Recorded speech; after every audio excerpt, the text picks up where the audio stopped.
Welcome to Lahai.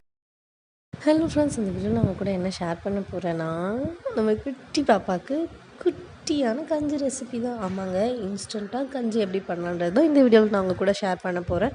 வாங்க வீடியோக்குள்ளே போகலாம். ஃபஸ்ட்டு 1 டம்ளர் பச்சரிசி, புழுங்கலரிசி, பாஸ்மதி, சீரக சம்பா எது வேணால் கொடுக்க ஆரம்பிக்கலாம். ரைஸை பொறுத்த வரைக்கும் குழந்தைங்களுக்கு நோ ரெஸ்ட்ரிக்ஷன்ஸ்.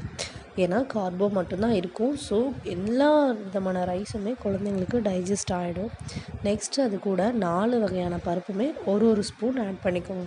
அதான் பருப்பு, காப்பருப்பு, சீப்பருப்பு, தூப்பருப்பு அது எல்லாமே ஒன்று ஒரு ஸ்பூன் ஆட் பண்ணிக்கோங்க. 3 மிளகு, 1 ஸ்பூன் சீரகம் போட்டு ட்ருன்னு எவ்வளோ பவுடராக முடியுதோ அவ்வளோ பவுடராக அரைச்சிருங்க. இங்கே பாருங்கள், இந்த மாதிரி ரவையாக இருக்கக்கூடாது. ரவையாக இருந்துச்சுன்னா ஒரு மாதிரி பிச்சுன்னு ஒட்ட ஆரம்பிச்சிடும். நல்லா ஃபைன் பேஸ்ட்டாக அரைச்சிக்கோங்க. ஃபைன் பவுடராக அரைச்சிக்கோங்க. அப்புறம் 2 டம்ளர் தண்ணியில் 2 ஸ்பூன் பவுடரை போட்டு நல்லா கலக் அவ்வளோதாங்க. அடுப்பு மேலே வச்சு லைட்டாக வேணும்னா இந்துப்பு ஆட் பண்ணிக்கோங்க குழந்தைக்கு. ஆனாலுமே அது அவாய்ட் பண்ணுறது நல்லது, சால்ட்டெல்லாம்.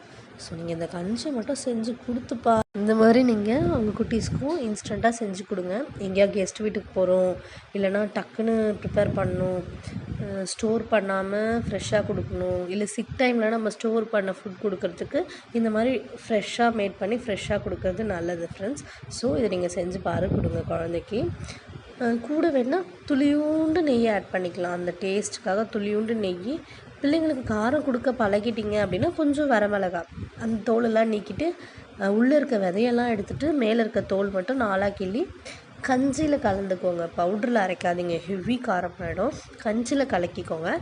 நம்ம ஊட்டும் போது அந்த தோலை மட்டும் எடுத்து வச்சிடலாம். ரொம்ப பொடியாக பண்ணாமல் 4 கிள்ளி போட்டோன்னா அரை வரமாக நம்ம அதை எடுத்து போட்டுடலாம் பசங்க. ஆமாம் ஃப்ரெண்ட்ஸ், ரொம்ப ஹெல்ப்ஃபுல்லாக இருக்கும் இந்த மாதிரி நம்ம பண்ணுறோம் அப்படின்ற பட்சத்தில். குழந்தைங்களுக்கு இது கூட நீங்கள் தானியங்கள் கூட ஆட் பண்ணிக்கலாம். கம்பு, ராகி, சோளம் அந்த மாதிரியுமே இது கூட சும்மா ஒரு ஸ்பூன் போட்டு ஆட் பண்ணிக்கலாம்.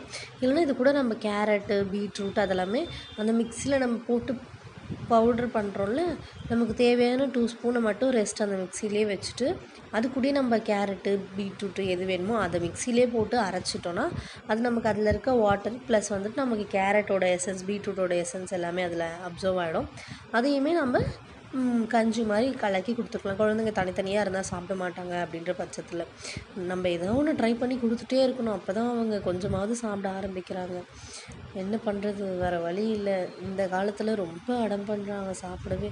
நானும் இந்த மாதிரி கொடுப்பேன், பட் இவ்வளோ குவான்டிட்டி சாப்பிடுவாங்களான்னு கேட்டால் அது doubt. Main thing, force feed மட்டும் குழந்தைக்கு கொடுக்காதீங்க. குழந்தைங்க சாப்பாடையே வெறுத்துரும். அதுதான் நான் பாப்பாவுக்கு பண்ண மிஸ்டேக். நீங்கள் அதை பண்ணாதீங்க.